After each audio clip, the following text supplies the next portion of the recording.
আলহামদুলিল্লাহি রাব্বিল আলামিন আর রহমানির রহিম মালিকি ইয়াউমিদ্দিন। আল্লাহ তাআলা আবারও বলতেছি, মরহুম আব্দুল মজিদ ও তার স্ত্রী, আল্লাহ তাআলা আপনি তাদেরকে মাফ করে দিন। আল্লাহ তাআলা তাদের উদ্দেশ্যে আল্লাহ তাআলা আজকের এই দোয়ার মাহফিল, আল্লাহ তাআলা আপনি তাদেরকে মাফ করে দিন। ওগো রব্বুল আলামিন, আল্লাহ তাআলা আপনি আমাদের দোয়াগুলো কবুল আর মঞ্জুর করে নিন। রব্বির হামহুমা কামা রব্বায়ানি সগীরা, রব্বির হামহুমা কামা রব্বায়ানি সগীরা। মৌতের সময় প্রত্যেকের মুখে কালিমায় জারি করে দিও, লা ইলাহা ইল্লাল্লাহু মুহাম্মাদুর রাসূলুল্লাহ। 1 ডিসেম্বর 2018 সালে বীর প্রতীক তারামন বিবি মৃত্যুবরণ করেন। এই জায়গায় বীর প্রতীক তারামন বিবিকে সমাহিত করা হয় এবং এর পাশেই এই বীর প্রতীক তারামন বিবির যে স্বামী, তিনি হচ্ছেন আব্দুল মজিদ। আব্দুল মজিদকেও কিন্তু তার পাশেই সমাহিত করা হয়।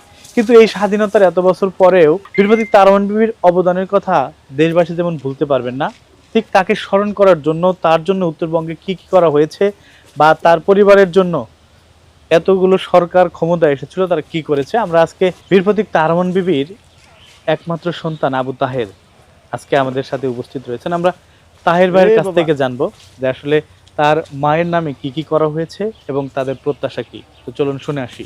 আসলে আমার মা মারা যাওয়ার পর থেকে উপজেলা প্রশাসন, কুড়িগ্রাম জেলা প্রশাসক আমাদের কোনো খোঁজ খবর নেওয়া হয় না। এবং কি আমার মার যে মৃত্যুবার্ষিকী শুধু তারা ফুল দিয়েই সম্বর্ধনা জানিয়ে চলে যায়। আর আমি আমার মায়ের জন্য আমার তরফ থেকে আমি আমার বাড়িতে, নিজ বাড়িতেই দোয়া মাহফিলের জন্য আয়োজন করি। একটা মুন্সি মাওলানা ডাক দিয়ে এনে আমার বাড়িতে আমি দোয়া খেরাত করে দিয়ে দিই। এরপরে আমার আবেদন হলো, সেটা হলো যে আমার কুড়িগ্রাম যে একটা বাসা আছে, ওই বাসা কুড়িগ্রাম ডিসি প্রশাসনের কাছে যাই। আমি যাওয়ার পরে আমি বলি যে আমার আর্থিক অবস্থা তেমন একটা ভালো না, আমি যে চাকরি করি এই চাকরি দিয়ে আমার সংসার চালাইতে হিমশিম খাচ্ছি।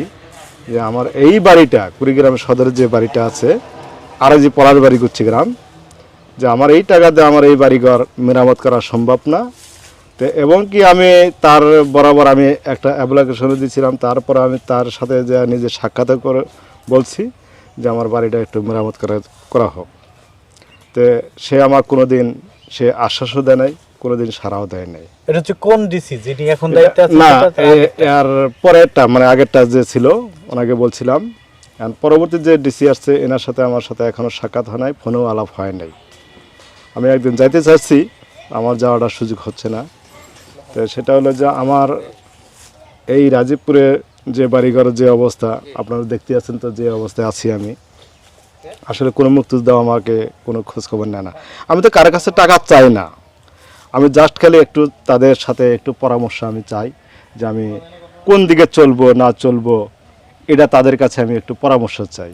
কিন্তু এর আগের সরকারের সময় যে ডিসি আছে, আপনি তার কাছে বারবার গেছেন? হ্যাঁ, আমি তার কাছে বারবার গেছি, তার কাছে কোনো আমি সাড়া পাইনি। আমার বাড়ি কুড়িগ্রামে মেরামত করার জন্য বলছি, এবং কি ওই বাড়িঘর এখনও ওই পর্যন্ত আছে। ঘরের টিনের চালের উপরে আমি কাগজ দিয়ে রাখা আছে বর্তমানে। এখন আবার একটু আবেদন করছি, আমি রংপুর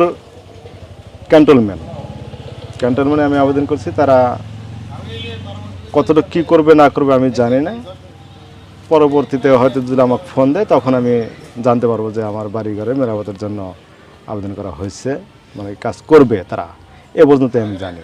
তাহের ভাই, আপনার মায়ের নামে আপনার এই জেলা বা বিভাগে বা ঢাকা শহরে কিংবা বাংলাদেশে আপনার এইখানে কি পরিমাণ স্থাপনা বা কি করা হয়েছে কোনো নামকরণের ক্ষেত্রে? আসলে দুঃখের বিষয়, আমার মার নামে ঢাকা জাহাঙ্গীরনগর বিশ্ববিদ্যালয়ে আমার মার নামে একটা হল করছে, আর একটা করছে সৈয়দপুরের ওইদিকে, মানে রংপুরের ওইদিকে মার নামে একটা হল করছে। সেটা হলো দুঃখের বিষয় যে আমার এই রাজীবপুর উপজেলায় আমার মার নামে কোনো স্মৃতি নাই। আছে একটা, সেটা হলো যে পাঠাগারে কোনো যত্ন নাই, কোনো খোঁজ নাই, কোনো কিছু নাই। ওই তালাবদ্ধ যে আছে ওই পর্যন্তই আছে। তার পাঠাগারে যে একটা বই পুস্তক থাকা, বিভিন্ন জায়গা থেকে যে লোকজন আসা যে তার বইগুলা পড়বে, স্মৃতিগুলা জানবে, দেখবে, এই ধরনের কোনো প্রসেসিং রাজীবপুরে নেই। বীর প্রতীক তারামন বিবির জন্য তার যে নিজের উপজেলা এই রাজীবপুর, এইখানে কিন্তু তার নামে কোনো প্রকার শিক্ষা প্রতিষ্ঠান কিংবা কোনো প্রকার এই উপজেলার বা জেলা শহরের কোনো প্রকার বিশ্ববিদ্যালয় কিংবা কোনো প্রকার প্রতিষ্ঠানই হয়নি, যার কারণে তাহের ভাই বলছে যে আমার মায়ের নামে আমার নিজ শহর আমার নিজ উপজেলায় কিছুই করা হয়নি কেন, তার নামে একমাত্র পাঠাগারটিও কেন বন্ধ বা হয়ে থাকলেও কেন সংস্কার নেই, এই প্রশ্নগুলোই বারবার করছে। তো তাহের ভাইয়ের এই বিষয়গুলো আমরা আপনাদের কাছে তুলে ধরবো। তাহের ভাই, যে আপনার এখন মূলত চাওয়া কি আসলে? এই সরকার তো পরিবর্তন হলো, হয়তোবা আগের সরকার কোনো কিছু না করলে বর্তমান যে অন্তর্বর্তীকালীন সরকার রয়েছে তাদের দৃষ্টি আকর্ষণ করে কি বলবেন? আমি অন্তর্বর্তী সরকারের কাছে একটু আবেদন করি, সেটা হলো যে আমাদের যে আসল মুক্তিযোদ্ধাগুলো যে আছে তাদের একটু খোঁজ খবর নিয়ে তাদের শারীরিক অবস্থা কেমন আছে, হয়তো কোনো মুক্তিযোদ্ধা রিক্সা চালাচ্ছে কিনা তাদের একটু খোঁজ খবর নিলে আমার পক্ষে ভালো হয়। উপজেলা নির্বাহী বিচারে আমাদের কোনো খোঁজ খবর নেয় না, দেখাও না, মানে তার সাথে আমার জাস্ট কথাবার্তা হয় না, ওই শুধু খালি মৃত্যুবার্ষিক 1 ডিসেম্বরে। আপনি এই যে আপনার সংসার জীবনে আপনি যেভাবে চলেন, এতে কি আপনি কোনো প্রকার অসচ্ছল বা কোনো প্রকার সমস্যার মধ্যে আছেন বা কেমন, আপনি এটা যদি আমাদেরকে বলেন। সমস্যার মধ্যে আমি একটা চাকরি বাকরি করতে আছি। কি চাকরি করেন আপনি? আমি উপজেলা স্বাস্থ্য কমপ্লেক্সে আছি। কি মানে কি আমি আছি অফিস সহকারী, অফিস সহায়ক হিসেবে। অফিস সহায়ক হিসাবে। আর যে টাকাটা আমি বেতনটা পাচ্ছি, আমার এই বেতন দিয়ে আমার পরিবার চালাতে হিমশিম খাচ্ছি। আমি চাচ্ছি যে সরকারে আমাদের দিকে একটু লক্ষ্য রাখুক, এটি আমার চাওয়া।